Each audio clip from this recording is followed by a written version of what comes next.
The sun hung low on the horizon, casting a golden hue over the small seaside town of Marigold Bay. The waves whispered secrets to the shore as laughter and violin music floated from the quaint chapel on the cliffside. Inside, rows of white chairs were filled with friends and family dressed in summer pastels. At the altar, roses the color of blush and ivory framed the scene like a dream. Emma Wilde stood in the bride's room, her hands trembling around a bouquet of white peonies. Her dark brown hair was curled softly, pinned back with her grandmother's vintage hairpiece. Her dress, simple, elegant, laced with pearl embroidery, flowed around her like something out of a fairy tale. But her eyes betrayed her nerves. She stared at her reflection, lips pressed tightly together. "Breathe," her best friend Sophie whispered, squeezing her hand. "He loves you. You two are meant to be."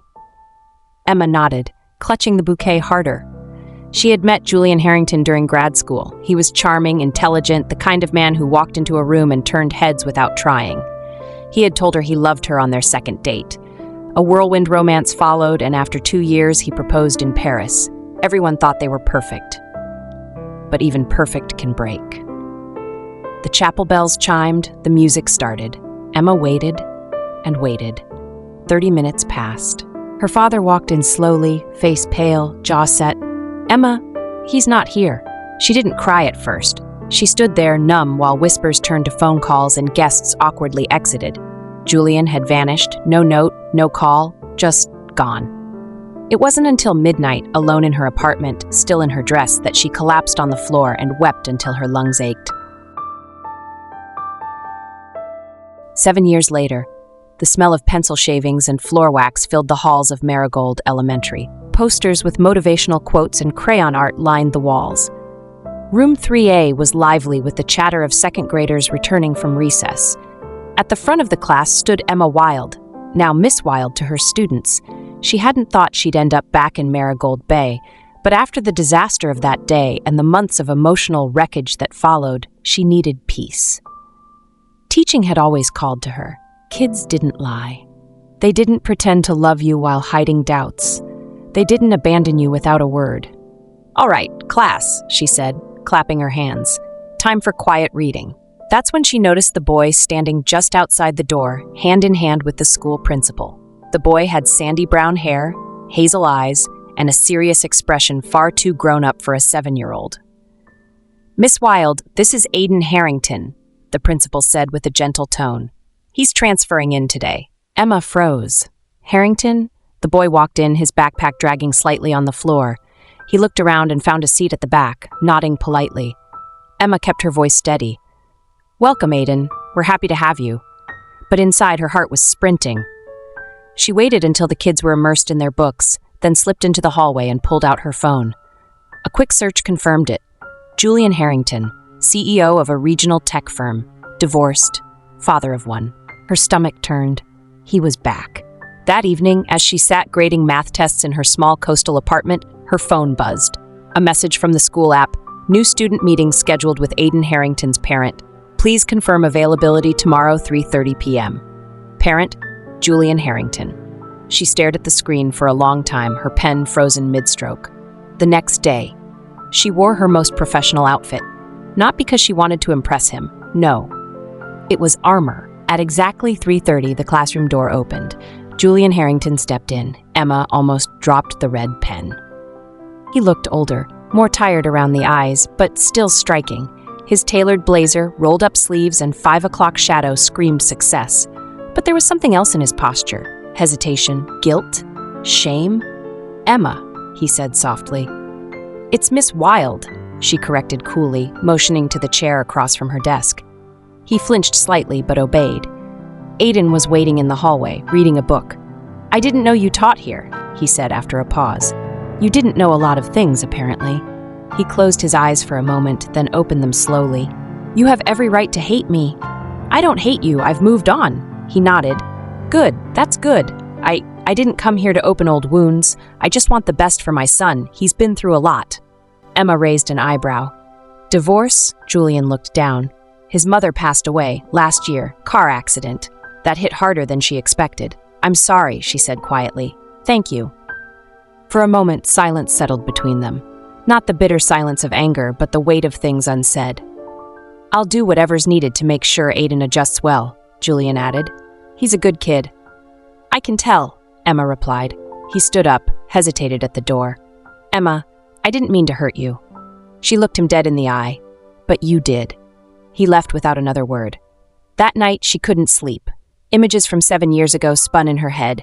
The aisle, the music, the flowers, the waiting. She hadn't cried in years.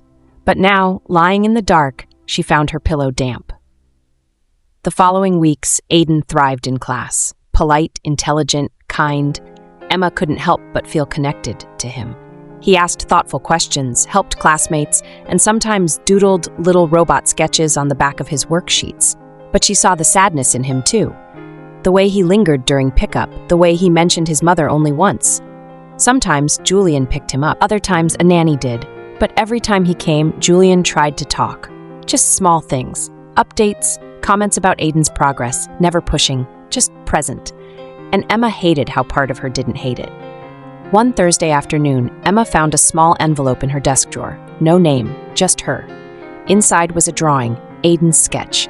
It was of a teacher and a student smiling. The teacher had brown hair and pearl earrings.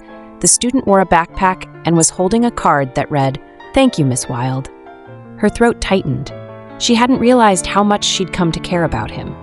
She hadn't realized how much she still wasn't over the past. And that realization scared her more than anything else. The first time Emma saw Julian again outside of school grounds was at the Marigold Fall Fair. The town square was alive with color. Twinkling lights strung between lampposts, the scent of roasted corn and caramel apples in the air, children running with painted faces and balloons trailing behind. She hadn't planned on going. Crowds weren't her thing anymore. But Sophie had dragged her out, promising funnel cake and hot cider. They were walking past the local author's tent when Emma spotted him, Julian, standing beside Aiden, who was gleefully devouring a maple donut. Julian's sleeves were rolled up, a leather satchel slung across his shoulder. He saw her too. Emma hesitated, but it was Aiden who called out, "Miss Wilde." She smiled, waving politely. "Hey, Aiden." Julian approached slower, eyes cautious. "You two enjoying the fair?" she asked. "Yeah," Aiden beamed.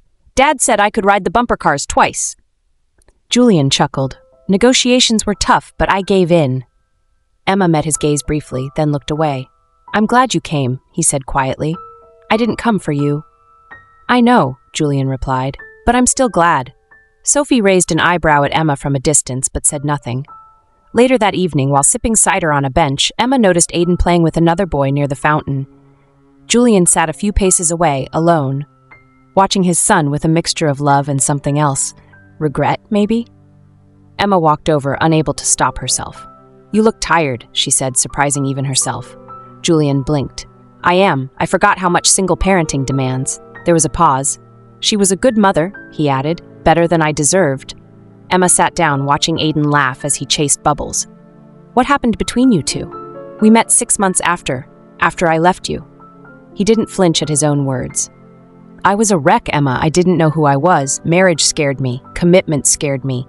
You scared me because I loved you too much and I couldn't figure out why. That terrified me."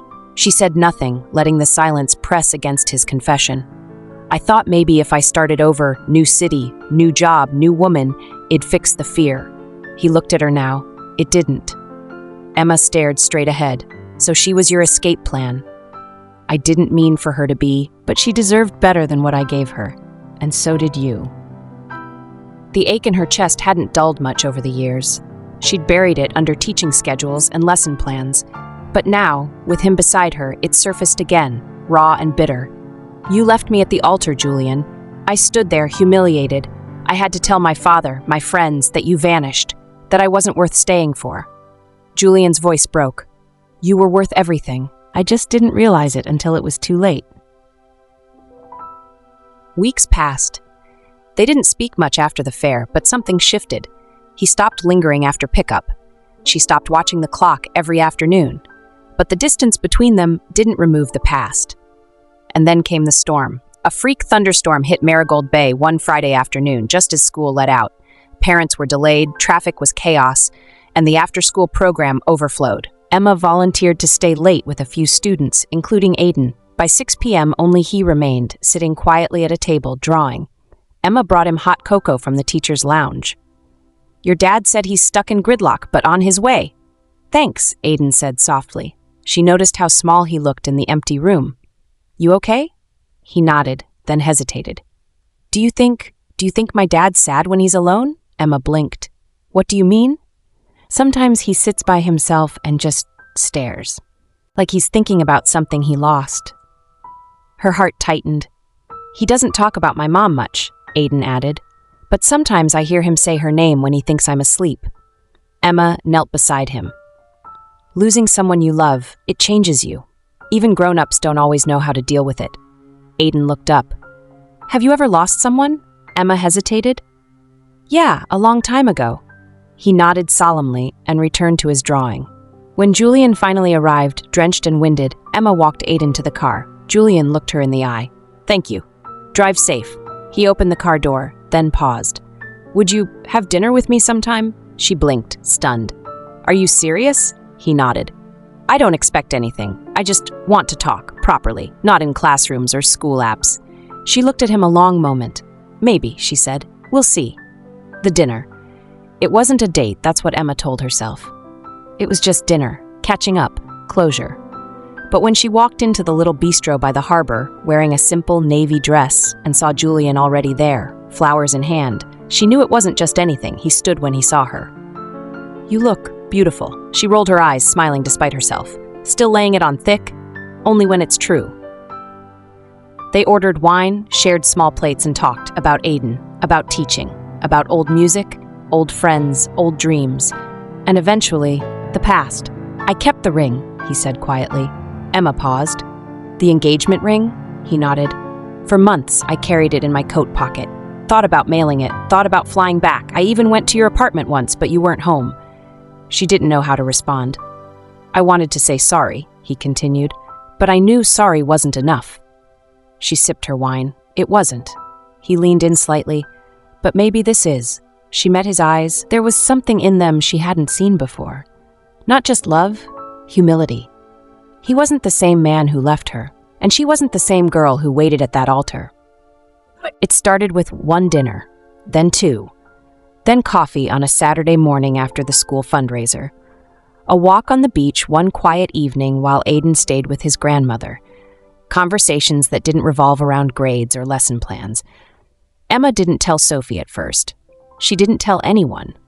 It was fragile, like a glass figure you're afraid to even breathe near. The first time Julian reached for her hand across the table, her instinct was to pull away, but then his fingers gently closed around hers, and she didn't. Still, fear shadowed her heart.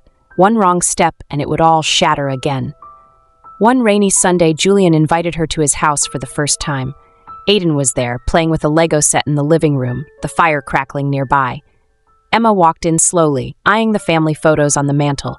Julian, his late wife, and a much younger Aiden smiling in a park. Julian caught her gaze. She loved family photos, he said. Said every moment was worth freezing.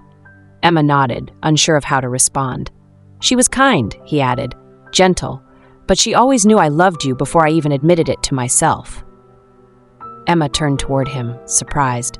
She told me once, Julian continued, that the only reason our marriage worked as long as it did was because she loved me enough to forgive the part of my heart that wasn't hers. Tears welled in Emma's eyes unexpectedly. That's not fair to her.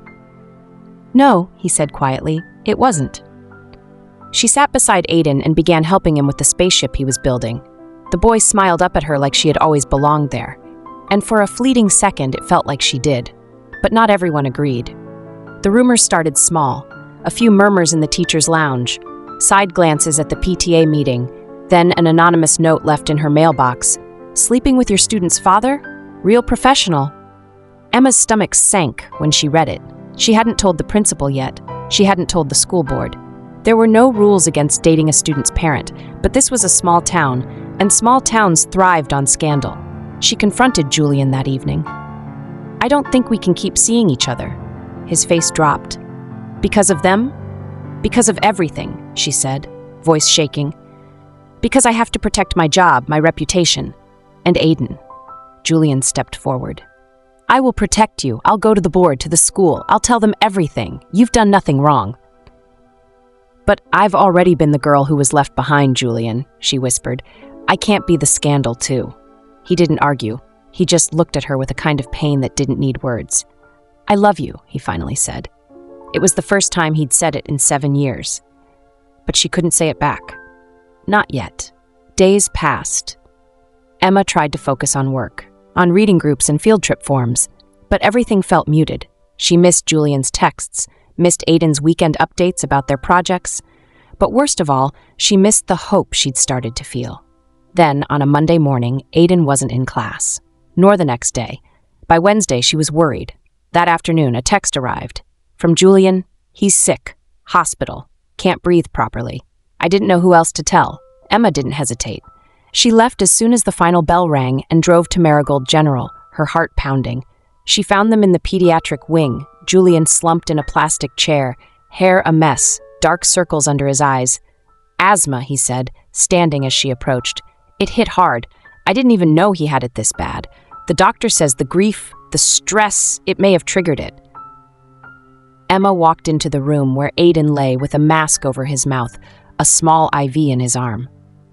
He looked up weakly. Miss Wilde? Hey, buddy, she whispered, brushing his hair back. You scared me. Sorry, he murmured. Julian stood behind her, silently watching as she sat beside the bed. For the next few hours, they stayed together, 3 people caught in a storm, holding on to each other. When the nurse brought blankets, Emma curled up in the chair beside Aiden, Julian in the one beside her. At some point, he reached for her hand again. This time, she didn't hesitate. The truth comes out. The next morning, news had spread. A parent had spotted them at the hospital. By lunchtime, the principal called Emma into his office. I need to ask you directly, he said, his voice gentle. Are you in a relationship with Mr. Harrington? Emma's heart pounded. I am, she said quietly. He nodded. Thank you for your honesty. There was a pause. I want to be clear. There are no policies preventing it, but some parents are, voicing concern. We've had a few angry emails. Emma looked down. I understand. I've known you 5 years, Emma. You're one of the most compassionate teachers I've ever seen, and I know Aiden's made real progress with you. Thank you, she said, trying not to cry. But, he added gently, I need to reassign Aiden to a different class. Emma's breath caught. It's not a punishment, just precaution. She nodded, forcing herself to stay composed. I understand. But when she got home that night, she sobbed. Not just because she wouldn't teach Aiden anymore, but because the world always seemed to punish her when she dared to hope again. A letter from Aiden. The next morning, a pink envelope was waiting in her mailbox at school. Inside was a folded drawing and a note written in shaky second-grade cursive. Dear Miss Wilde, I will miss being in your class. You helped me when I was sad and scared. You made school fun again. My dad says you're brave. I think he's right. Thank you for being kind to us. Love, Aiden. Emma clutched the note to her chest, tears spilling down her cheeks in the empty classroom. She didn't know how this story would end, but for the first time in years, she wanted to find out. Spring arrived in Marigold Bay with soft winds and early blossoms. The town shook off its winter fog as children chased kites in the park and neighbors reopened their porches for long conversations and coffee.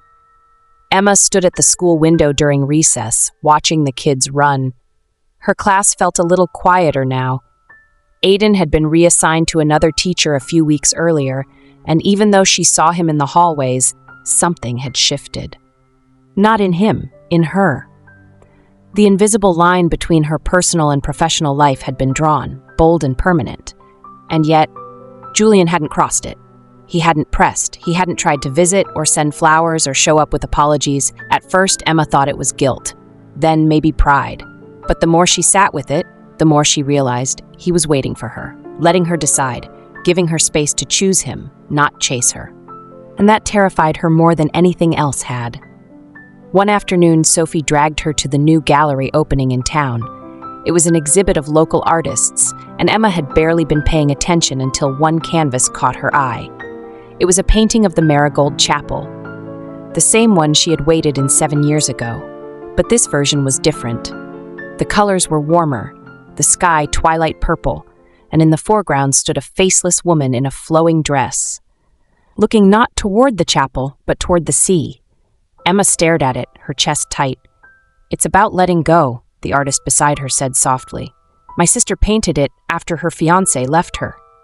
Emma turned. The woman smiled gently. She said she was done standing where people expected her to be. She wanted to look forward. Emma felt something settle inside her. She'd lived so long defining herself by the past, by what happened that day and everything after, that she hadn't noticed she was still standing at that altar, waiting. That night she drove to Julian's house.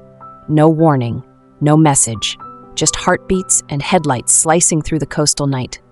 When he opened the door, she stood on the porch, hands in her coat pockets, eyes unreadable. "Emma? I'm tired of being afraid," she said. He didn't speak. "I don't know how to forget what happened, Julian. I don't know if I'll ever forgive the way you left. But I'm not that girl anymore, and you're not that man." "I'm not," he whispered, not even close. "I still love you," she said, "but if we do this again, really do this, then it's all in. No vanishing, no second guessing, no running." He took a shaky breath. All in. She stepped forward and kissed him. It wasn't fireworks or violins. It was warm, steady, certain. The kind of kiss that said, "I'm still here." 3 months later, Aiden's end-of-year school assembly buzzed with energy. Parents filled the gym, snapping photos and waving from rows of fold-out chairs. Emma sat beside Julian in the third row, her hand resting in his. On stage, Aiden gave his speech with practiced confidence. His teacher beamed behind him, and Emma couldn't help but smile. When it ended, applause erupted. Julian stood and clapped harder than anyone, and Aiden from the stage looked directly at them and smiled. Afterward, outside beneath the flowering trees, Aiden ran into Emma's arms. "You came." "Of course I did," she laughed, hugging him tight. Julian walked up behind them, sliding an arm around her waist. Aiden looked up. "Are you going to marry my dad?" Emma froze. Julian chuckled nervously. "Hey, buddy, maybe let us handle the timeline." But Aiden shrugged. "Just wondering." Emma knelt down to his level. "I don't know what the future holds, Aiden, but I promise you this, no matter what, I'm not going anywhere." The boy smiled wide and hugged her again. Julian helped her up and whispered, "He's not the only one who needed to hear that." 6 months later, a small gathering filled the beach at sunset. It wasn't a wedding, no aisle, no guests in formal wear, no chapel waiting. It was just them. Emma in a flowing blue dress, Julian in a linen shirt and rolled-up sleeves, Aiden between them, holding both their hands. They didn't exchange rings, just promises. "Let's build something that lasts," Emma said softly, "not because it's perfect, but because we're willing to fight for it." Julian pressed his forehead to hers. "I'll never run again." And under a sky streaked with orange and gold, surrounded by nothing but wind and waves, Emma felt the past finally loosen its grip. She had been left at the altar once, but she was not that girl anymore. She was the woman who turned around, stepped forward, and chose herself first. And this time, she was not alone.